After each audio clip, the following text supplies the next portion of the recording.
Bell ভর্তি করে মসজিদে খাবার পৌঁছে দেবেন। আপনার মাহফিল করবেন, টাকা দিবে। কিসের মাহফিল? বলে আল্লাহ জিকির করবো, আল্লাহু আল্লাহু আল্লাহু। বলে এই করবেন? বলে হ্যাঁ। কত টাকা লাগবে? বলে 2 লক্ষ। নেন 2 লক্ষ দিচ্ছি হিসাবে পক্ষ থেকে। বলে আর কি করবেন? বলে আমরা আজকে এইদিকে বের হবো দাওয়াতে। বলে কিসের দাওয়াত দিবেন? বলে কালিমার দাওয়াত দেবো আর নামাজের দাওয়াত দেবো। নেন যত টাকা লাগে।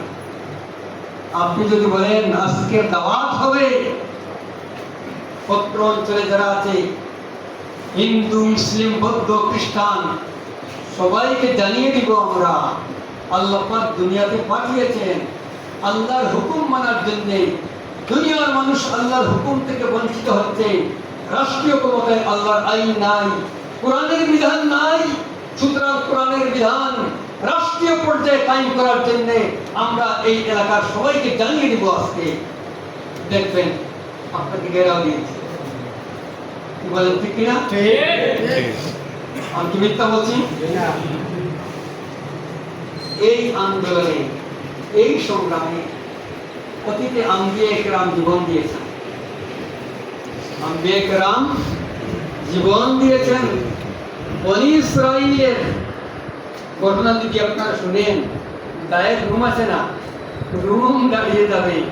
ওরা একদিনে ইহুদিরা 70 জন নবীকে হত্যা করেছে সূর্য মাথার উপর উঠার আগে।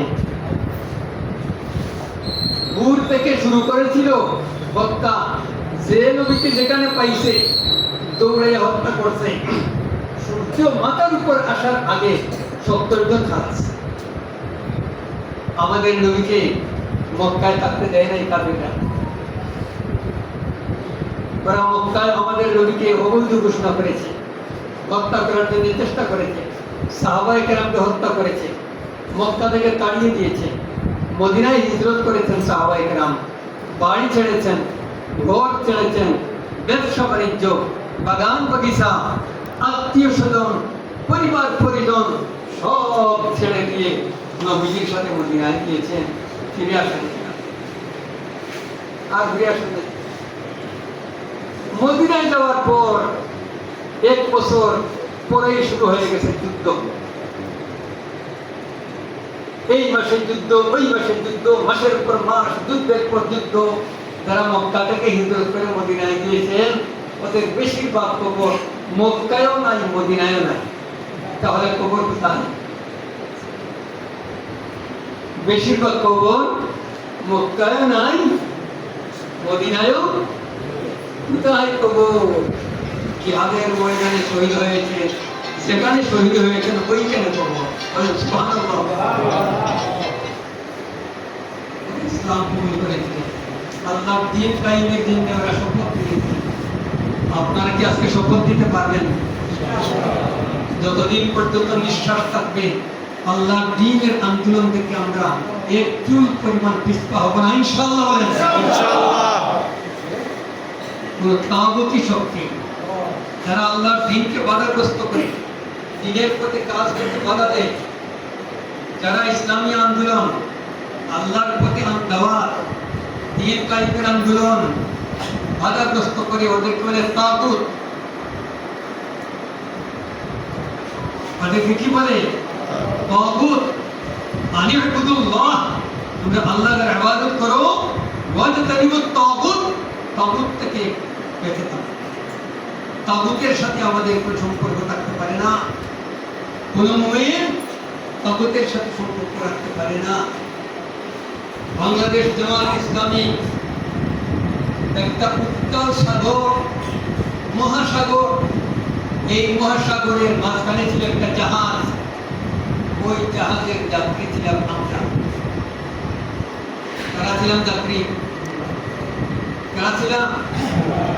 আমরা ছিলাম যারা আমরা জামাত ইসলামী সমর্থন করি, প্রবাসী। আমরা ওই জাহাজে ছিলাম।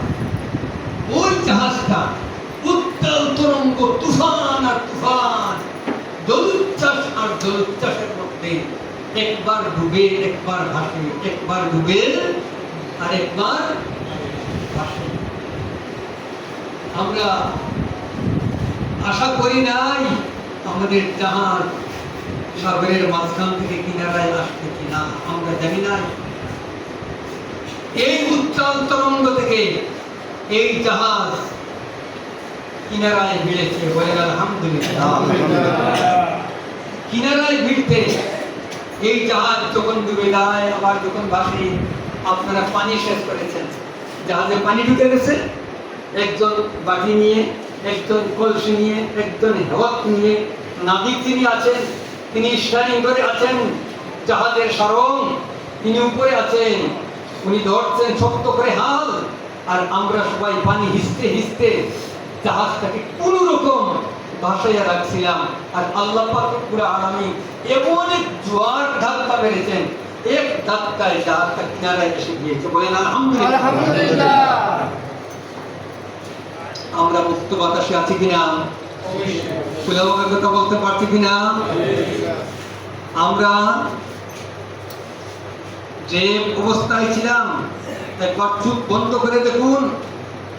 গত বছরের এই মাসের প্রথম দিকে আগস্টের 1 তারিখ নিষিদ্ধ হলো,